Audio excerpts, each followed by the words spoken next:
Salam, perkenalkan nama saya Jitri Obia, kelas J, semester 5, NIM 01/2019-0346.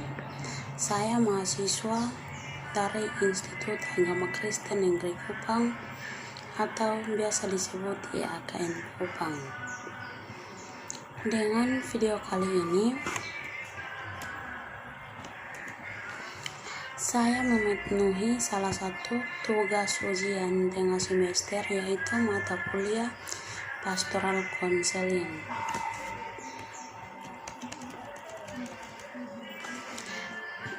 Apa itu Pastoral Counseling? Kebutuhan bimbingan dan konseling sangat dipengaruhi oleh faktor filosofis, psikologis, dan sosial budaya, ilmu pengetahuan dan teknologi, demokratisasi dalam pendidikan, serta memperluas program pendidikan. Salah satu aliran filsafat berpengaruh besar terhadap timbulnya semangat memberi bimbingan adalah filsafat humanisme. Aliran filsafat ini berperan bahwa manusia memiliki potensi untuk dikembangkan seoptimal mungkin. Aliran ini mempunyai keyakinan bahwa masyarakat miskin dapat dikembangkan melalui pekerjaan sehingga pengangguran dapat dihapuskan. Di lembaga ini merupakan salah satu lembaga yang telah mengadakan konseling pribadi atau individu untuk proses rehabilitas terhadap klien yang mengalami konflik batin sehingga terjerumus kepada tindakan kriminal. Mengapa kita harus perlu belajar tentang konseling?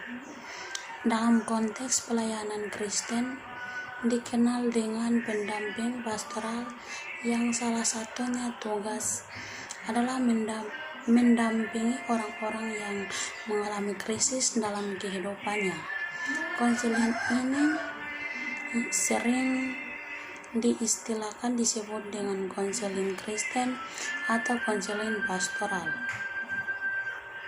Dalam pastoral dengan sesama merupakan tugas semua orang percaya, tetapi secara khusus tugas ini bisa dilakukan oleh seorang pendeta atau pastor karena hal ini merupakan bagian dari kewajiban profesinya sebagai tugas penggembalaan. Pastoral dan konseling dan juga seluruh pelayanan Kristiani adalah untuk membebaskan, memperdayakan, dan memelihara seluruh aspek kehidupan yang berpusat pada spiritual. Pendamping pastoral dapat dilakukan secara pribadi maupun kelompok.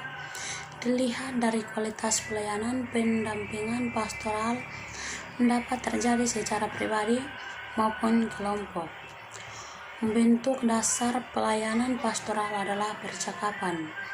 Dalam praktik, bentuk dasar ini memperoleh rupa-rupa bentuk inisiatif percakapan itu dapat mempunyai sifat yang berbeda-beda, seperti percakapan dalam rangka perkenalkan diri. Dalam hal ini bisa dilakukan oleh penderitaan yang baru ditempatkan di suatu jemaat atau oleh majelis yang baru dipilih dan memulai pekerjaannya. Menjadi seorang pemimpin yang terampil harus mampu menangkap isyarat yang tidak tampak yang dikemukakan oleh anggota melalui gaya berbicara, posisi tubuh, gerakan, kualitas suara, dan kelakuannya. Dalam Restating menyatakan kembali bahwa memiliki makna konselor harus harus terampil menuangkan kembali suatu yang berbicara dalam kata-kata yang berbeda-beda supaya lebih jelas baik untuk pembicara maupun kelompok. Restating memiliki nilai ganda. Yang pertama mengatakan bahwa partisipan bahwa isu-isu yang dapat mereka kemukakan dengan membantu dan melihat lebih jelas perasaan dan pemikiran mereka. Keterampilan merupakan keterampilan konselor dalam menjawab kebingungan dan aspek-aspek yang tidak jelas dari suatu pesan yang terfokus pada isu-isu kelompok dan membantu konseli untuk mengorganisasikan isi yang menjadi konflik perasaan konseli. Dalam membantu konseli untuk memilah dan memilih pesan yang penting, yang menghilangkan pesan-pesan yang penting dan menghilangkan pesan-pesan yang tidak penting.